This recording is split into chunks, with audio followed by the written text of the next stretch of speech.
Bowl season is here. Are you ready to cash in on what you know? Where you play is as important as what you play. The pros play at mybookie.ag. All the lines, odds, and plays, both college and pro, all at mybookie.ag. Play where you get paid super fast and there's never a hassle. Step up and mybookie.ag will match your deposit with up to a 50% bonus. Use promo code JJ50 to activate the offer. Don't leave the money on the table. mybookie.ag, promo code JJ50, and your first deposit is matched up to 50%. Play where the pros play because they get paid.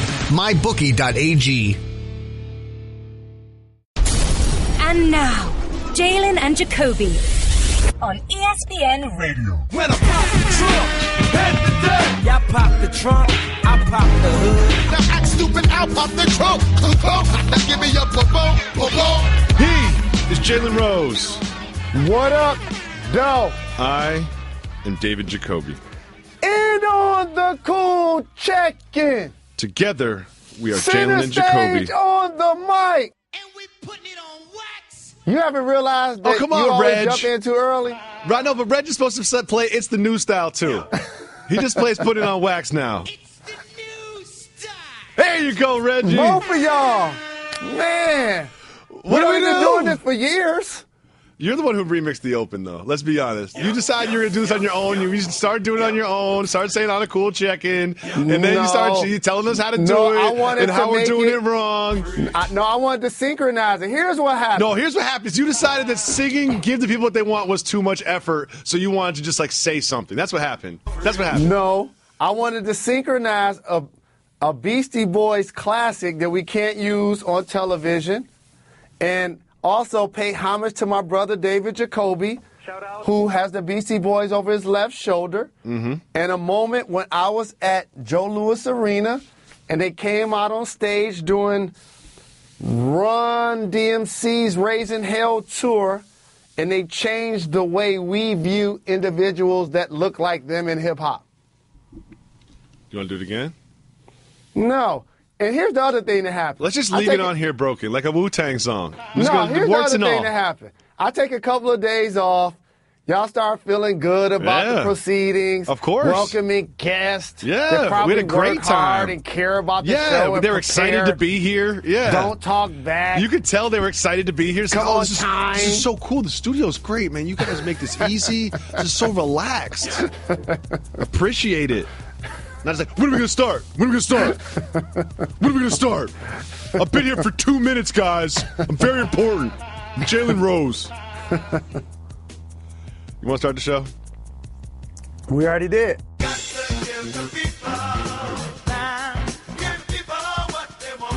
They want us to put 10 minutes on the clock and quickly go through all of the NFL games that we watched for 9 hours on Sunday. Are you ready, Mr. Rose? Let's start. Let's get it. We are going to start with the game that I predicted, the upset that I predicted. I thought the Rams were going to go into Dallas and beat the Cowboys, and guess what they did? Your thoughts? I want you to stick out your chest, and I want you to beat it just like King Kong, because you were exactly right, my brother from another mother. And if I was wrong, we wouldn't even bring it up, so it doesn't matter. Yes, we would. Nah. Because here's the thing. The Rams are 3-1 this year. They were last year, but it looks a lot different. It does look different. And one of the things I want to point out, hey, Rams, the new style jersey doesn't go with the old style helmet. I kind of liked it. Anyone was making fun of it all Sunday, but I kind of liked it. I like the white horns on the helmet. But what I do like, besides their stout defense, Gurley. That's not the reason why they've been winning. Gurley. It's their offense that's been explosive, putting up big numbers. Goff. As you mentioned, Gurley out of the backfield, running and Cooper catching. Kupp. And Jared Goff looks like a different Watkins. player than he did under Woods. Jeff Fisher. I love the skilled position players on their offense. Gurley, and then Watkins, and then Cooper Kupp in the Austin. slot. Woods, yep. And then every once in a while, put in Trayvon Austin. I'm loving the Rams this year. I want them to continue to do well and send the Chargers back to San Diego. Moving on to your bad loss of the week. I know you watched this one, and I know it got difficult around your home. It's getting real in our household because I tell you what, it's all fun and games when the Lions are 3-1, but it's something else when Molly's Giants are 0-4. It's like they're kind of out of the playoffs already. Like the Giants' season is over. I do not remember an 0-4 team that went on to make the playoffs. And what makes this a bad loss, during the offseason, you think about the progress that their defense made last year. Snacks Harrison on the line. Snacks. Playing great football. Landon Collins being an all-pro performer. JPP coming back. You think in close games they're going to be able to get stops when they need? They have not been able to do so. And I know a lot's been made of their offensive line being in shambles, and that's true. But they held up pretty well in the fourth game. You saw their rookie running back running the football well out of Clemson. Eli found a way to stand upright and make throws when he needed. Beckham had a drop customarily. So did Brandon Marshall. Mm-hmm. But again, they found their way back in the game, but that was only because Tampa Bay's kicker allowed them to be in the game. 2 missed field goals, a missed extra point, and when it was needed most, Tampa Bay drove downfield and got the game-winning field goal. Jalen, is there a sound that encapsulates how you feel about your Detroit Lions? Say it again, Jalen! Say it again! Last week, controversially losing to one of the best teams in the NFC, the Falcons. This week, beating one of the best teams in the NFC, interdivisional rival, the Minnesota Vikings. I'm so proud of your Lions. Cook, Jalen Rose. So on paper, you can be like, well, they did it against a backup quarterback. But all I know is that same backup quarterback threw for 4 shredded touchdowns last week. Professional defense exactly. the week before. Yep. I hated to see Dalvin Cook, rookie out of Florida State, who's playing great football, get injured. I know. On a cut, non-contact injury. You saw him grab it as he went down that led to a fumble. Did you like to see Amir Abdullah come back? I did. And usually under Matthew Stafford, the offense driving the football up and down the field is actually wild. If the team won, that was to take place. But it's been the stout defense that's been crucial to allow the Lions to now be 3-1 so far in this early season. Held the Vikings to 7 points, stopped them on a crucial series as they tried to tie the game up at the end. Great work from the Lions. You know I'm a die-easy Patriots fan. Well, my Patriots fandom is dying very quickly now. Because Cam just came into Foxborough and kind of lit them up. And you thought, I was like, oh, the Patriots are going to come back and win. Patriots are going to come back and win. And they came back and tied the game only to watch Cam easily march down the field to set up a game-winning field goal. Patriots defense has not been impressive so far, Mr. Rose. Here's the beauty of sports. Explain. When Bill Belichick takes a talented group of individuals and they play phenomenal, all of a sudden we talk about his genius, and rightfully so.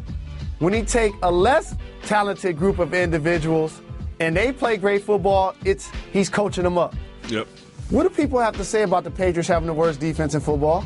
Oh, I don't know. They've got the most efficient offense.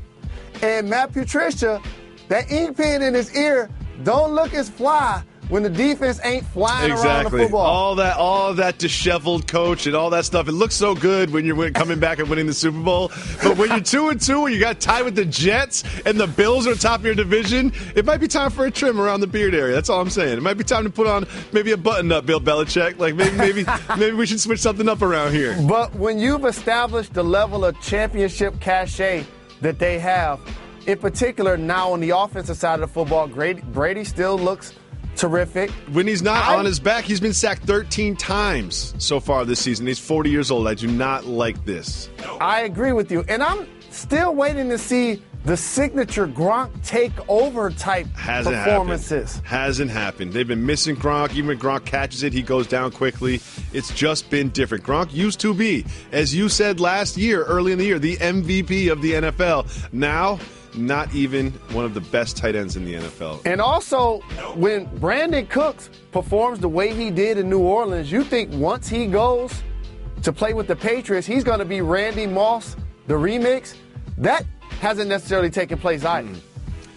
Broncos beat the Raiders. The Broncos are now 3-1 under Trevor Siemian, looking pretty good. Defense stout as always. Are they one of the best teams in the AFC? See, when you cooking on football Sunday and tailgating and you enjoying the guide and who's coming up next, and you're in a room full of people, a couple of them are Raiders fans, a couple of them are Broncos fans, And a couple of the Denver fans like, yeah, we want to see what Crabtree do today. Last time they played, Akeem Talib snatched that chain. Yep. And so when he didn't show up, they was like, oh, Crabtree, really? So I love your theory here. You're theorizing, because we've spoken about this off wax, that Crabtree faked an injury to avoid the wrath of Akeem Talib. Just say it. Just say it. Just say it. Come on, you said it off wax. I was hoping that was not the case, so I had to go to accredited professional Adam Schefter. I had to reach out to him. Wait, you and did be research? Like, yo, what's going on with Michael Crabtree? That's one Is of my he really guys. hurt? Is he really hurt? Did he leave last week's game with an injury? He was like, yes, he has a couple of injuries. So I was like, I'm glad that didn't happen to Crabtree. And by the way, I told you that Marshawn Lynch was going to have a signature thing that he did as it related to protesting and or letting his voice be heard. I see you, Beast Mode, with the Everybody versus 45 t-shirt. Got to pick up the pace now. The Bills upset the Falcons. The Falcons lose both Jones and Sanu and the football. Matt Ryan turned the ball over 5 times. The two teams that were in the Super Bowl last year aren't looking like they made it to that point. But how about this? You know who's having a bad day? Who's that? The Ryan brothers. Yeah. I saw the new head coach talk about team multiple times after the game. In other words, when those gentlemen was here, and I love Rex, he's doing a terrific job on television. But man, I tell you what, the entire team is looking better. They're 3-1.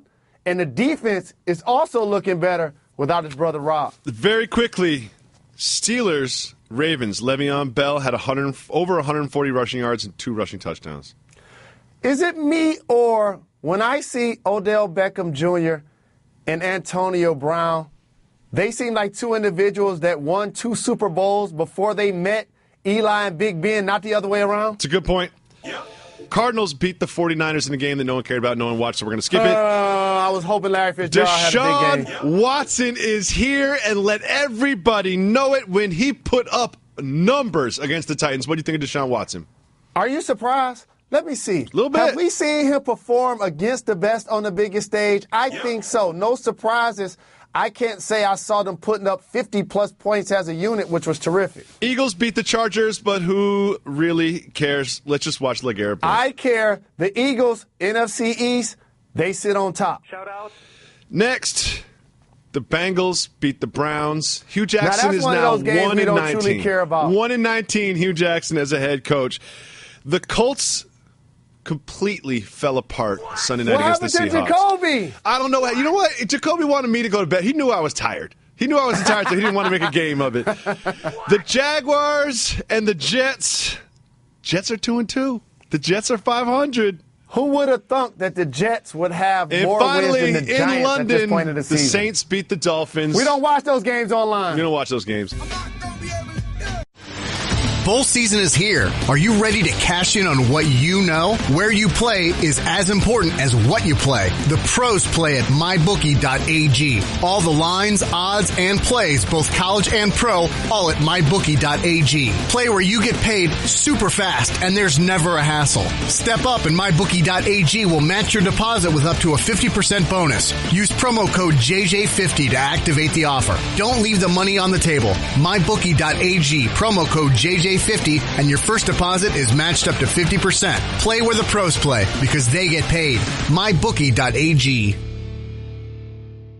Jalen Rose, Cavaliers head coach, LeBron James, Ty Lue, has said that he is considering starting Jay Crowder, pushing Kevin Love to the 5 and Tristan Thompson out of the starting 5. What do you think about this potential move?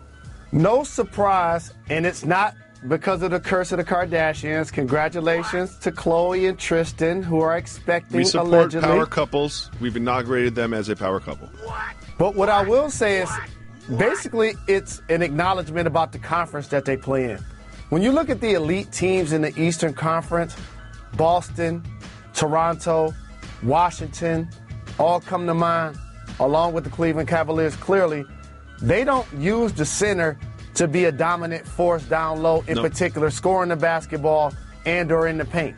So the activity that Tristan brings, run, jump, dunk, block shots, contest shots, can be something that they can take advantage of with the second unit and having Love out there with the starting unit.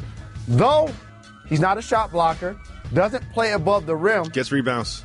The thing that he brings to the table is not only can he stretch the floor by shooting the three, the possession isn't over till you get a block, steal, and or a rebound. And he's one of the best position rebounders in the game. Whenever J.R. Smith sees a headline about the Cavs starting 5, he gets freaked out. He's like, wait, what? Huh? What happened? Did they make the announcement? What happened? Do I have to call my agent? He's like, oh, no, it's about Jay Crowder. He's like, oh, okay, cool. Dwayne Wade is one of the things that's freaking out J.R. Smith. And looks like his wine is kind of freaking out his teammates. Kevin Love and some others all gathered together. Richard Jefferson and Channing Frye. The reaction isn't one of, oh my God, that was so delicious, I need to just buy a case of this. They kind of were a little tepid in their reaction to Mr. Wade's vintage red. I know you love a red, Jalen. Would you fake it if you were one of Dwayne Wade's teammates? You can't fake it till you make it. But for somebody like me who really just started drinking the red, you're red wine and do-rags. Like you consider yourself an expert, but you have very little experience. No question about it. All I know is this: we see Hoodie Melo getting love.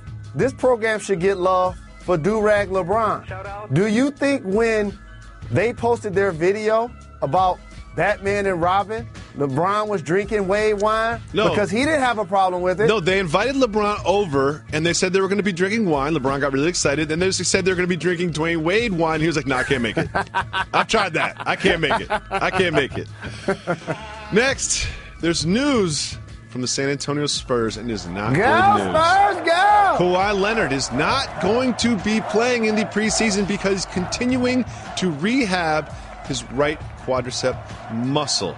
Jalen Rose, I want you to take a look at the projected starting 5 of the Spurs, okay? Let's take a look together. At the center position, we have Pau Gasol.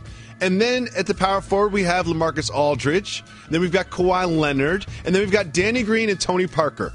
You and all of these other so-called experts have convinced that this is a top 3 team. They always get a big easy pass right into the top 3 in the Western Conference. What about this starting 5 makes you feel like this is a top team in the Western Conference? Hit the brakes. No. You never heard me say top 3 team going into this season.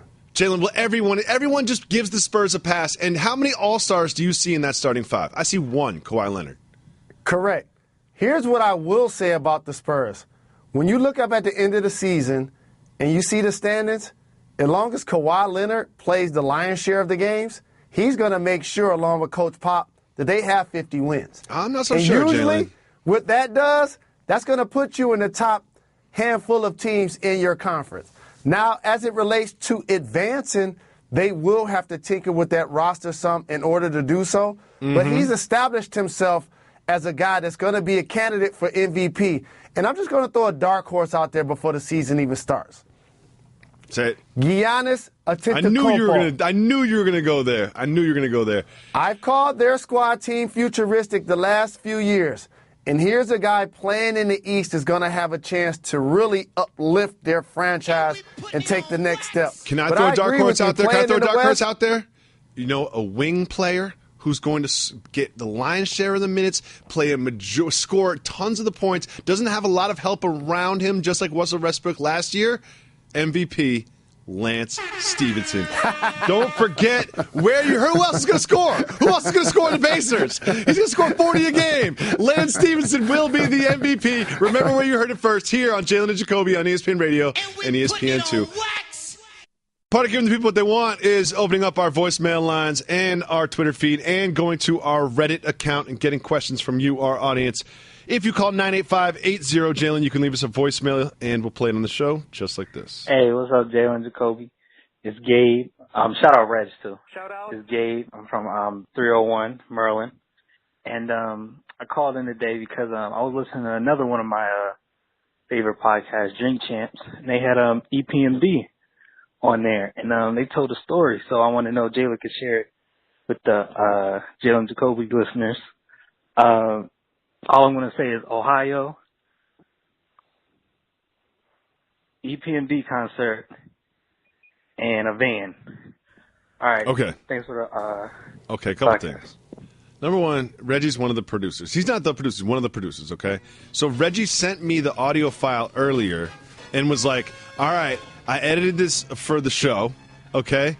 And then Reggie played. I was like, you know what? I didn't understand the story. I think we need to recut this because it's been cut down. I don't fully get it. And then I don't screen the voicemails. Reggie does. So Reggie, not even listening to being like, oh, we need to redo this, just plays the first voicemail about the exact story that we were not ready to put on wax. But guess what? Now we're gonna put it on wax. Reggie played the tape.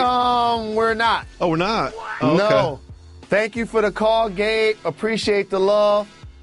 I listen to Drunk Champs as well. I got a chance to run into Nori in Miami. I promised him I was going to come on. Eric and Parrish Making Dollars are my brothers. They're like family. I also let Reggie know that they talked about this story the last 15 minutes of the pod, and I specifically said, edit it and let's talk about it on television. So until I hear Eric and Parrish tell the story, I'm not going to tell the story on our program. Why haven't you heard them tell a story? Reggie sent me the audio file. On our program. Okay. Let's listen to the next voicemail. What up, Doe? This is Darnell from the Mile High City, Super Bowl champion Denver Broncos. I got a couple questions.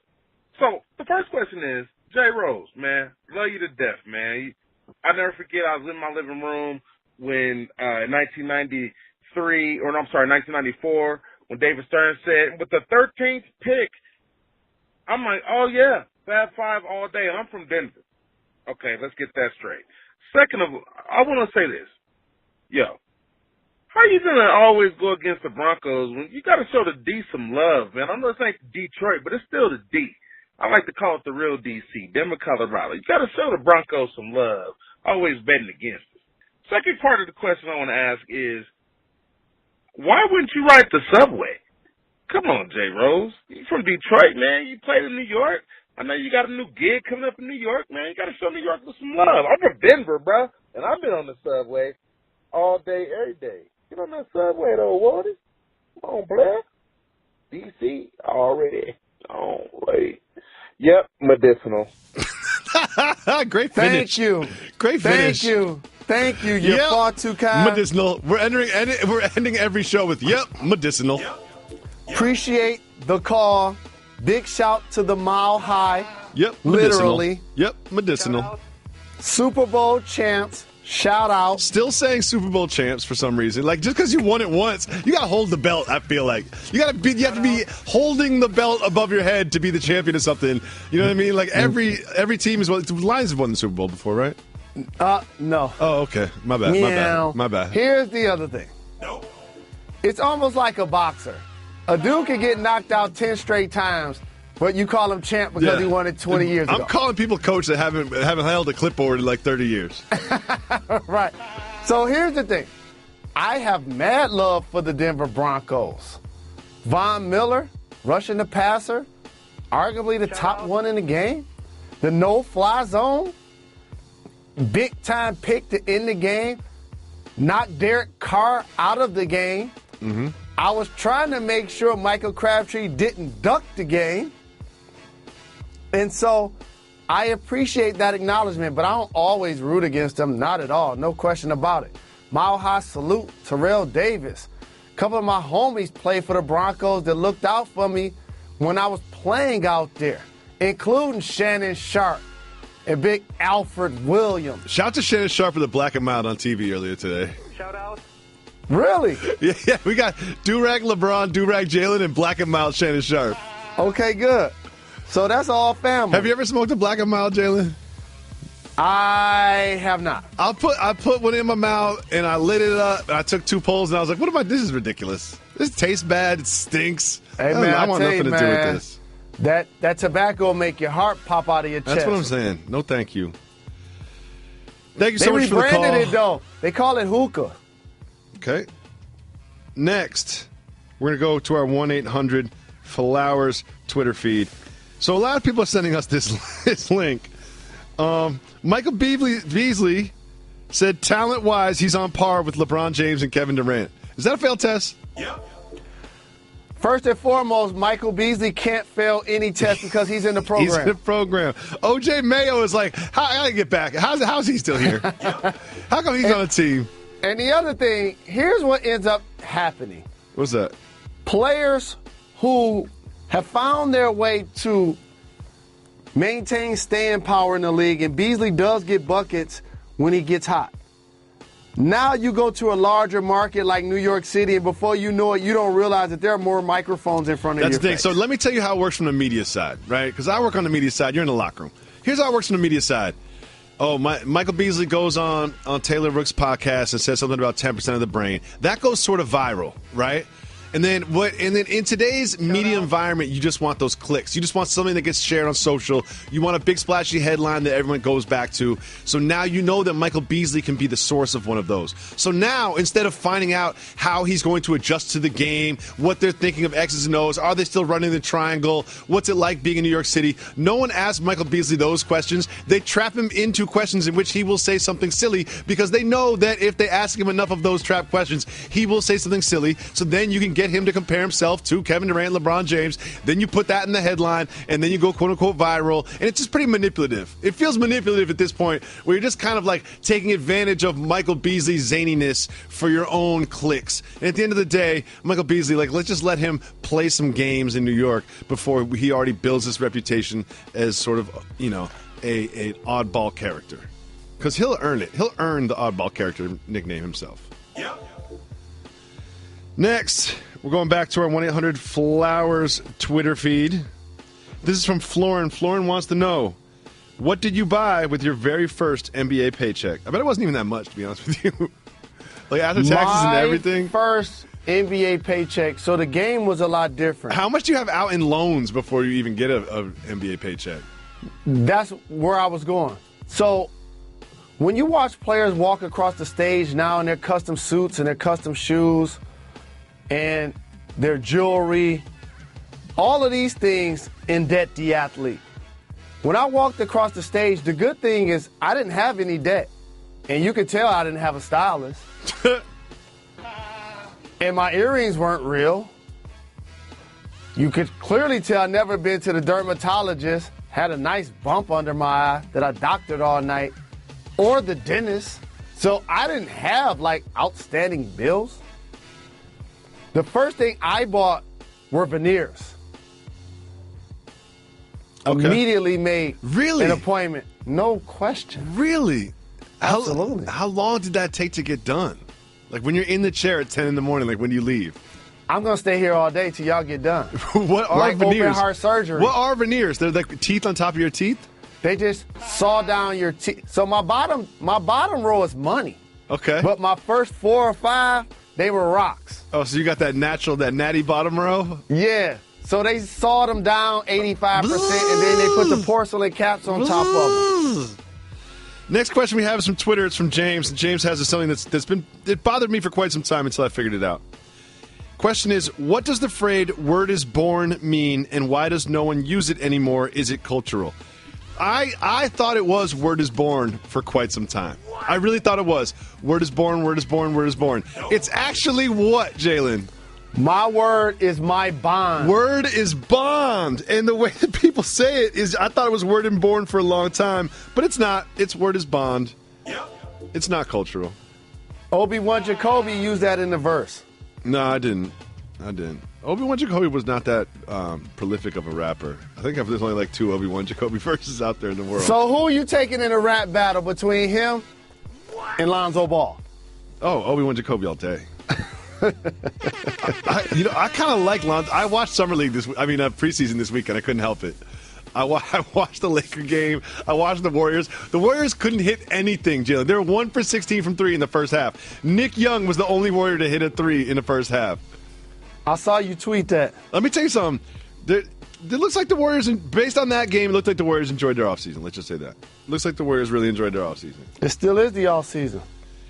Let's go to our next voicemail. Don't forget, if you call 985-80-JALEN, you can leave us a voicemail and we'll play it on the show.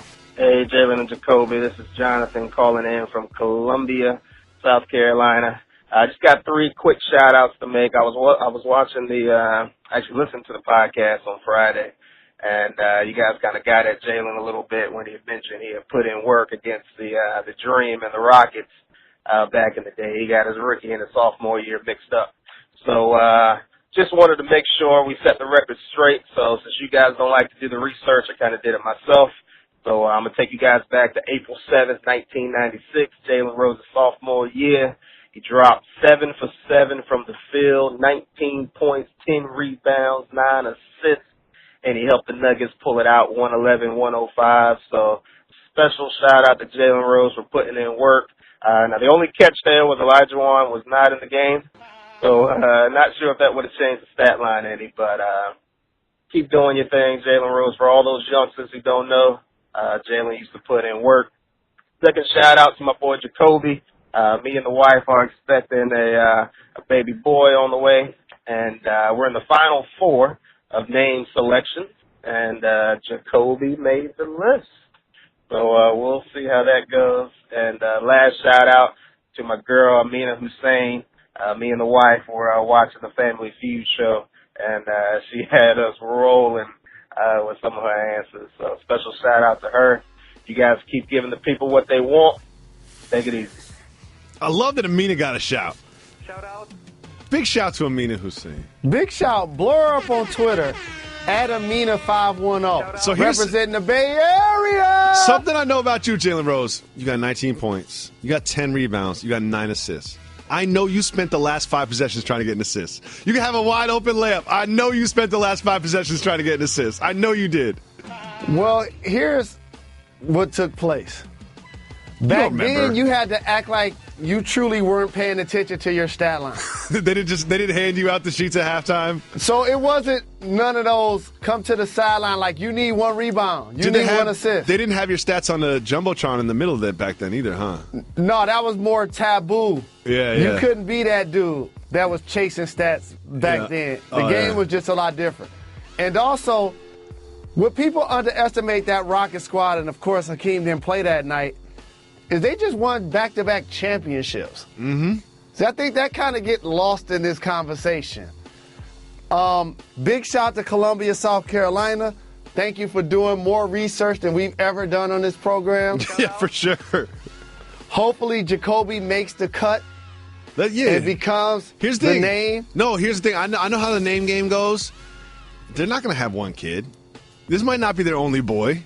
You know, so maybe Jacoby doesn't make the cut. Maybe he doesn't get drafted this year. Maybe Jacoby gets drafted next year. Maybe, it's like the Hall of Fame. Like, just because you're not first ballot doesn't mean you're not going to get enshrined. Exactly. Doesn't mean you're not going to end up in Canton or Springfield. Jacoby could make it. You don't have to name this one Jacoby, but trust me, you're going to be down to 3 for your next boy. You'll be down to 2 for the boy after that. And if you have a third boy, you got to change your name and move out of the country. Yep, medicinal. Let's check your eye as it comes to this Antonio Brown outfit. While he was going into the game to play the Ravens, he had this number that really does look like he repurposed a curtain. From head to toe, it is just all kinds of awful. Does he actually like this, or is he just wearing things like this to make us talk about it on Jalen and Jacoby? Well, he knows that we're going to talk about it, which means he likes it. Mm-hmm. Because he hopes that we get a chance to talk about him. The Steelers are 3-1. He's clearly established himself as one of the top receivers in the game. I've been a fan for a long time watching him perform in Central Michigan, so I've seen him go from being an underdog to a top dog. But come on, dog. You know you can't knock over the cooler when you don't get the ball. Yeah, come on. It's going to happen. You can't. And also, like, if you're going to wear the whole thing about that outfit, I get it. You can't wear those shoes with it. You're going so crazy with the blazer, the curtain blazer, and the floral plants. You do not need turquoise, loud patent leather shoes. Just wear some nice white sneakers or something. And you know what else, AB? I got to hit him up because he promised to come on the program. I like the Nino Brown look better. He was angrier. He wouldn't knock over the cooler. The problem with the Nino Brown look is you can't wear a helmet on top of that. It's just, you need to keep that shape. And I think when he took his helmet off in the sidelines, he didn't like the way it looked. That's my theory about that one. Had Big Ben missed him and he was dressed up like Nino Brown, then he would have treated him like Christopher Williams. Well done. Jalen Rose, we have to discuss this. We need to have an intervention for Carmelo Anthony. It started early in the summer when he posted one workout video of himself wearing a hoodie. It was nighttime. He was in Manhattan working out so he could be private at like 1, 2 in the morning or whatever. I get that. And he was wearing a hoodie. I understand. He wanted to be low-key. I totally get it. And then he started playing basketball with the hoodie on in some pickup games. All right. And then you knew he was really forcing it when at Media Day he put his jersey on top of his hoodie. What? Now, at the first official scrimmage and practice, open to the fans, Carmelo Anthony is now wearing a hoodie at practice and during a scrimmage. What? Why is he continuing to force the hoodie Melo thing upon us? He is forcing it because when you're rocking it under your team-issued jersey, number one, you know you're not going to be able to do that in the game. Yep. No. 2, you hope that a future Hall of Famer who just came to a new squad, who understands he has all of the leverage in the world because they owe him big-time money this year, they owe him big-time money next year. He has a no-trade clause, so he does feel good about his new surroundings. However, the hoodie's enforced because it looks like that. Jalen Rose. At this point. Yep. Let's look at another force. Here's your guy, the Kanye West of college football, Jim Harbaugh, jumping with his clothes on into a pool. Yeah, he jumped off the platform into the pool, but he jumped off the low platform. If you're going to commit to jumping off a platform into a pool, you got to climb that second staircase to the top. Come on, Jim Harbaugh. Don't go halfway. Ain't no such thing as a halfway jackknife diver into a pool.